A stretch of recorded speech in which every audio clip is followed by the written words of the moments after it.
Hello दोस्तों, आप सभी को फिर से स्वागत है स्वाधीन अकेडमी में। और आज जैसे आप देख रहे हैं एसबीआई, जी हाँ, एसबीआई ने एक सुनहरा मौका लेकर आपके लिए आया हुआ है। सुनहरा मौका क्या है, सारे स्टेप बाय स्टेप हम लोग देखेंगे। सबसे पहले हम लोग देख लें कि इसका वैकेंसीज कब से निकला हुआ है और उसका लास्ट डेट कब है। उसके बाद क्या करेंगे, आगे हम लोग बढ़ेंगे, ठीक है ना। पोस्ट किसका है, कितना पोस्ट है, इस पोस्ट के लिए क्या रिक्वायरमेंट है और इसमें वेतन कितना है, सारे के सारे चीज़ हम लोग क्या करेंगे, अच्छे ढंग से इसमें डिस्कस करेंगे, ठीक है ना। तो सबसे पहले हम लोग देख लें, देखो ये वैकेंसी, ये विज्ञापन संख्या दिया हुआ है, ठीक है ना। ये विज्ञापन संख्या है, विज्ञापन संख्या निकला हुआ है इसका। और इसमें क्या है, आवेदन करने का जो डेट दिया हुआ है ना, आवेदन का ऑनलाइन पंजीकरण और शुल्क का ऑनलाइन भुगतान कितना है, 7 नवंबर से 7 नवंबर 2023 से इसका शुरू है। कब तक है, 27 नवंबर 2023। इसका मतलब आज से भी काफ़ी सारा टाइम आपके पास है।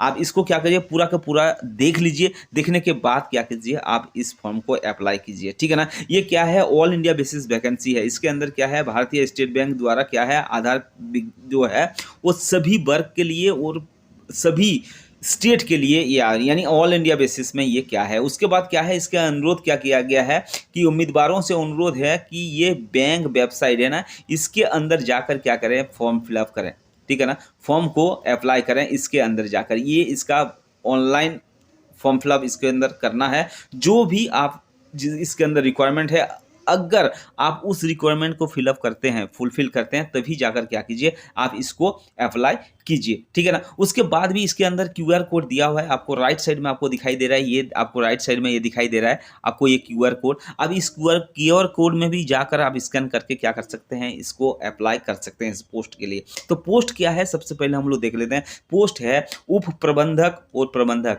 यानी असिस्टेंट मैनेजर और मैनेजर किसका है, सुरक्षा यानी सिक्योरिटी का है। मैनेजर और असिस्टेंट मैनेजर के लिए ये पोस्ट निकला हुआ है। पोस्ट कितना है, सबसे पहले देख लेते हैं। पोस्ट आपका पोस्ट है ऑल इंडिया बेसिस में, पोस्ट कितना है, पोस्ट है आपका 42 यानी 42 पोस्ट है। और अप्लाई करने का जो एज रखा गया है वो क्या किया गया है, न्यूनतम एज रखा गया है 25 और अधिकतम कितना दिया हुआ है 40, यानी 25 से लेकर 40 के बीच अगर आप हैं तो आप इस फॉर्म को क्या कर सकते हैं, भर सकते हैं, ठीक है ना। तो इसका मतलब क्या है, काफ़ी अच्छा पोस्ट है।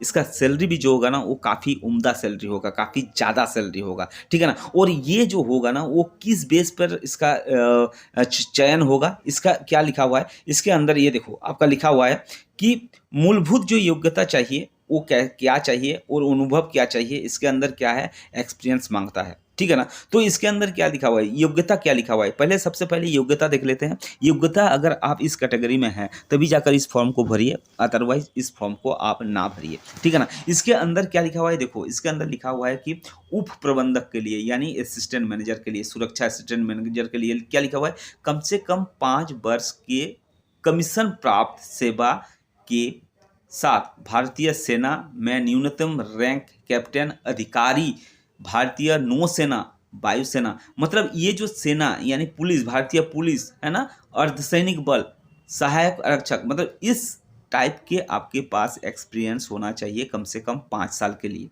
ठीक है ना। और वही सेम टू सेम अगर मैनेजर के पोस्ट के लिए, आप असिस्टेंट मैनेजर के लिए हो गया, और मैनेजर यानी सुरक्षा सिक्योरिटी मैनेजर के लिए अगर आप अप्लाई करेंगे तो कम से कम इसके लिए 10 साल का एक्सपीरियंस होना चाहिए। उसके अलावा क्या है, आपका किसी भी सरकार द्वारा मान्यता प्राप्त कोई विश्वविद्यालय या संस्थान से क्या होना चाहिए, स्नातक होना चाहिए यानी ग्रेजुएट होना चाहिए, ठीक है ना। ग्रेजुएट होना चाहिए, तभी जाकर क्या कर सकते हैं, इस फॉर्म को अप्लाई आप कर सकते हैं, ठीक है ना। और इसमें लगभग काम क्या रहेगा आपका, वही सिक्योरिटी रिलेटेड काम रहेगा। कार्यालय को क्या करना है, सुचारू रूप से चलाना है, ठीक है ना। जो भी आपका डिफेंस रिलेटेड काम है वो आपको क्या करना है, इसके अंदर करना पड़ेगा, ठीक है ना। और ये जो पोस्ट है ना, ये ऑल इंडिया बेसिस में है। आपका जो पोस्टिंग होगा ना वो कहीं भी हो सकता है। अब इसके अंदर देख लेते हैं कि इसका जो सैलरीज रहेगा वो किस ढंग का सैलरी रहेगा। देखो इसके अंदर क्या है, ये प्रबंधक का है यानी मैनेजर का है, सिक्योरिटी मैनेजर का जो सैलरी रहेगा ना वो कितना रहेगा, काफ़ी उम्दा सैलरी रहेगा। ये आपके सामने सैलरी लिखा हुआ है, ठीक है ना। क्या है आपका 63,840 से लेकर 73,990 तक आपका हो सकता है, ठीक है ना। उसके बाद उप प्रबंधक यानी क्या हो गया, आपका असिस्टेंट मैनेजर के लिए जो सैलरी रहेगा वो कितना है, 48,170 से लेकर आपका क्या होगा 49,900 यानी 50,000 के करीब करीब आपका क्या रहेगा, इसके अंदर सैलरी रहेगा। अब इसको जो सिलेक्शन होगा, सिलेक्शन प्रोसेस कैसा होगा, ये क्या होगा, आप अप्लाई करने के बाद आपका क्या होगा, शॉर्ट लिस्टेड होगा। सबसे पहले शॉर्ट लिस्ट करा जाएगा कि आपका चयन कैसे होगा, शॉर्ट लिस्ट होगा। शॉर्ट लिस्ट के बाद क्या होगा, आपको इंटरव्यू के लिए बुलाया जाएगा। जो जो कैंडिडेट इसके अंदर शॉर्ट लिस्टेड होंगे, इसके अंदर देखो लिखा हुआ है शॉर्ट लिस्टेड, ठीक है ना, चयन प्रक्रिया, इसके अंदर लिखा हुआ है ना